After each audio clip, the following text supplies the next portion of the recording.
3 days later, I didn't even flinch when I signed it. The notice for my nephew's hockey academy fees arrived on a Tuesday, tucked between flyers and a Canadian Tire bill, addressed to me like it always was. I left it on the counter and went back to the stove. I was making a roast that night, the kind with carrots and pearl onions, the kind my husband's family always asked for, and a maple-glazed salmon because my sister-in-law's son wouldn't touch beef. I'd been on my feet for almost 2 hours, and the smell of the onions frying in butter made my stomach turn so hard I had to grip the counter for a second. I hadn't told anyone yet, not even my husband. I was 9 weeks along and I wanted one quiet dinner, just the two of us, before I said anything. That dinner never happened the way I planned it. My sister-in-law, Diane, let herself in around 5:30 the way she always did, son in tow, dropping her boots in the middle of the hallway like the floor belonged to her. She flopped onto the couch and pulled out her phone, volume all the way up, some reality show blaring through the apartment, while my mother-in-law, Pat, settled herself at the dining table and started running her finger along the edge of it like she was inspecting a hotel room. Still a bit of dust on the windowsill, she said, not even looking at me. Diane noticed it last time too. I didn't say anything. I'd learned a long time ago that in that family, silence cost less than words. It was 2018 when I first met my husband, Marcus, at a mutual friend's barbecue in Etobicoke. He was funny and a little awkward, and he drove me home that night, even though it was out of his way. And somewhere on the Gardiner, with the lake on one side and the city lights on the other, I remember thinking, this is the one. We got married 3 years later, small ceremony, his mother crying more than I did, though I didn't understand back then that those weren't happy tears. 7 years now. 7 years of building a life that I was starting to realize had never really been mine to build.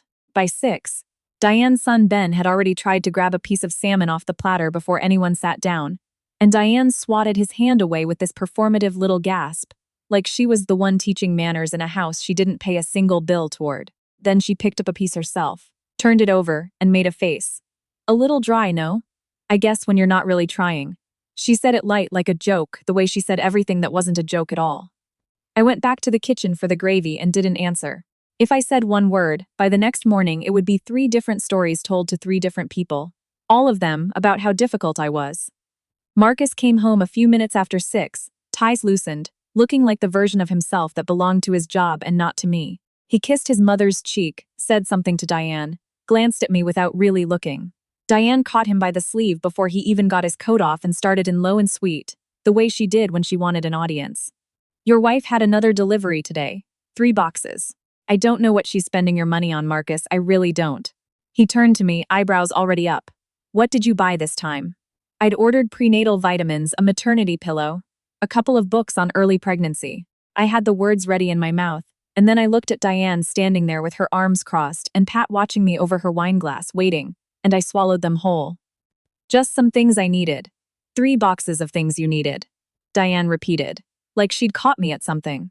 Must be nice, sitting home all day while my brother's killing himself at the office to pay for it. Something in me just didn't bend the way it usually did. Maybe it was the baby. Maybe it was 7 years of dinners like this one. It was my own money, I said, looking right at her. The table went quiet in that specific way where you can hear the furnace kick on. Diane's face changed first. Did everyone hear that? She eats my brother's food, sleeps in my brother's condo, and she's telling us it's her own money. Pat set her glass down with a soft, deliberate click. Sweetheart, when you're married, there's no my money, his money, it's our money. You should be grateful you're even in a position to contribute. I looked at Marcus. 1 sentence. That's all I needed from him. Just 1 sentence that put me on his side of the table for once. He looked at his plate instead. If you're going to make this into something, he said finally, voice flat, maybe we should just get a divorce. He said it the way you'd mention running out of milk. Behind him, Ben snuck another piece of salmon while nobody was paying attention, and I caught the corner of Diane's mouth twitch, just barely, before she smoothed it back into concern. Pat went back to stirring her rice like nothing had been said at all. I sat there and looked at this man I had loved since I was 24, who used to drive 40 minutes out of his way after his shift, just to bring me a coffee before a midterm, who I'd left a stable job in Kingston for, whose mother had hated me on sight and never once tried very hard to hide it. The first year had been good, genuinely good. Then Diane's marriage fell apart, she lost the condo in the split, and she moved in with us for a few months that became years, and somewhere in those years she'd rewritten me, piece by piece, into the villain of every story she told her brother. I was ungrateful. I looked down on his family. I didn't respect his mother. He started believing a version of me I didn't recognize, because it was easier than disagreeing with his sister at his own dinner table. A divorce then, I said. Fine. His face actually went pale. I think some part of him expected me to cry, to beg, the way I always had before. Instead, I pulled out my phone and slid it across the table, my order history right there. Prenatal vitamins, a pregnancy book, a maternity pillow. I'm 9 weeks pregnant, I said. Diane was the first to recover. Oh, please. You're doing this now because he said the word divorce. Classic. Marcus told her to stop, but there was still doubt all over his face, like he needed someone to give him permission to believe his own wife. Pat's voice came out smooth as ice. If it's true, that's wonderful news, but don't use it to manipulate him. Nobody at that table asked if I was okay. Nobody asked if I'd seen a doctor, if I was tired, if I needed anything. My pregnancy, the thing I'd cried over alone in a Shoppers Drug Mart parking lot 2 weeks earlier because I'd wanted it for so long, was just another card on the table to them. I put the phone back in my pocket. If you want a divorce, I agree. I'll keep the baby. I'll raise her myself. What are you talking about? Marcus said. If we're divorcing, why would you even? I said I'll raise her myself. Diane actually laughed, sharp and delighted, like I'd handed her a gift. Go on then, brave girl. Go crawl back to your parents in Kingston and raise that baby on EI and goodwill. Don't come back here when it gets hard. I didn't argue. I stood up, walked into the bedroom, and started packing. Documents, my health card, the folder from my first prenatal appointment, a few changes of clothes. 7 years in that condo, and it took 11 minutes to pack everything that actually belonged to me. When I came out with the suitcase, Diane was finishing the last of the salmon off the platter, Ben was on his second can of pop. Pat was topping up her wine, and Marcus was sitting on the couch with a cigarette he definitely wasn't supposed to be smoking in a no-smoking building. Nobody got up. Nobody said wait. I stopped at the door and looked at Diane one more time. You're going to regret this. Regret losing my brother's free babysitter and chef? I'll manage. I didn't answer her. I rode the elevator down and only realized in the lobby that my hands were shaking so badly I couldn't get my gloves on. I booked a car to Union Station and bought a ticket on the next train up to Kingston, where my parents still lived in the same brick house I grew up in. Somewhere past Oshawa, I texted Marcus. Send the divorce paperwork to my parents' address. I won't fight you for the condo. I'll raise her on my own. He wrote back almost instantly. Okay.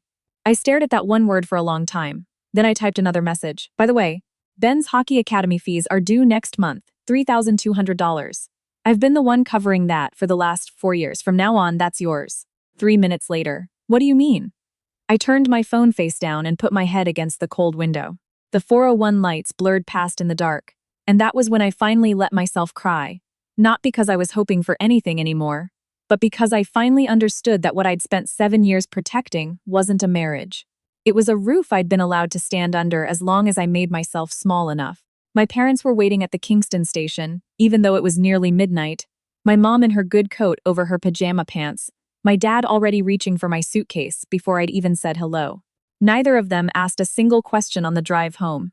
My mom just put the kettle on the second we walked in, made tea, sat beside me at the table, and let me cry into her shoulder the way I hadn't let myself in years. The divorce moved faster than I expected, mostly because I didn't fight anything.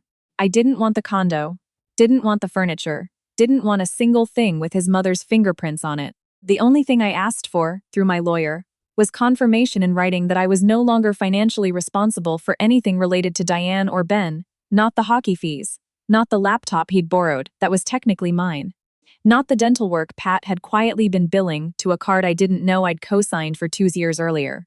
When my lawyer pulled the statements, the math told its own story. Over 4 years, I'd put almost $18,000 into that family in one form or another. Money that was never once acknowledged as mine to begin with. At the mediation, Diane showed up uninvited, sitting in the hallway outside like she had any business being there. And my lawyer had her removed before we even started. Marcus looked smaller in that boardroom than he ever had at his mother's dining table. Like without an audience, he didn't know what to say. He asked, almost quietly, if I'd consider letting him be part of the baby's life. I told him that was between him and a paternity test and a family lawyer down the road. Not something I owed him an answer to in that room. He didn't push. I went back to Kingston that winter and started over in the place I'd left at 24. My dad, who'd worked at the shipyard his whole life, took 2 weeks off without being asked and spent it fixing up the spare room into a nursery, sanding an old dresser down himself instead of letting me order one. My mom drove me to every appointment, sat in the waiting room with her knitting, asked the ultrasound technician more questions than I did. I picked up freelance bookkeeping work I could do from the kitchen table, slow at first, then steadier. I stopped flinching every time my phone buzzed. A man named Connor, who'd grown up 2 streets over and now ran the hardware store downtown, started showing up with reasons to talk to my dad that always seemed to end with him asking how I was doing. He never asked about Marcus. He never made me explain anything. By spring, he was just someone who showed up, the way good people do, without needing applause for it. The contractions started on a Tuesday morning in April, my mom timing them on her phone while my dad paced a groove into the kitchen floor before finally driving us to Kingston General. 12 hours later, when they put my daughter on my chest, red-faced and furious at the whole experience of being born, I understood for the first time what it actually meant to want something more than I'd ever wanted to be liked. I named her Olivia. The weeks after were a blur of feelings and exhaustion my mother carried me through, doing laundry at 2 in the morning so I could sleep. And slowly, I came back to myself. Connor kept coming around, kept being exactly as steady as he'd seemed from the start, never once asking me to explain the marriage, just letting me tell him in pieces when I was ready. Olivia was almost a year old when Diane texted me out of nowhere asking to meet. I almost said no. Curiosity won. We sat across from each other at a Tim Hortons just off the 401 and she looked different, tired in a way that had nothing to do with sleep. I was wrong, she said. About a lot of it. I didn't feel triumphant, I just felt tired on her behalf. I'm not asking you to forgive me, she said. I just needed to say it. I told her that was enough, and she looked at me like she didn't quite recognize who I'd become. You're not even angry anymore, she said, almost like an accusation. I was, I told her. I'm just busy living my life now. I picked Olivia up from daycare that afternoon and she shrieked with laughter the second she saw me, the way she always did, arms out before I'd even crouched down. That night, Connor came by with a small silver bracelet for her.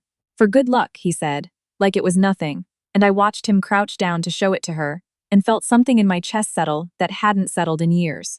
I am not the woman who used to stand quietly in that kitchen, counting dust on a windowsill that wasn't even dirty. I'm someone who knows now that patience handed to the wrong people doesn't earn you anything. It just teaches them they can keep taking. I didn't lose a family that winter.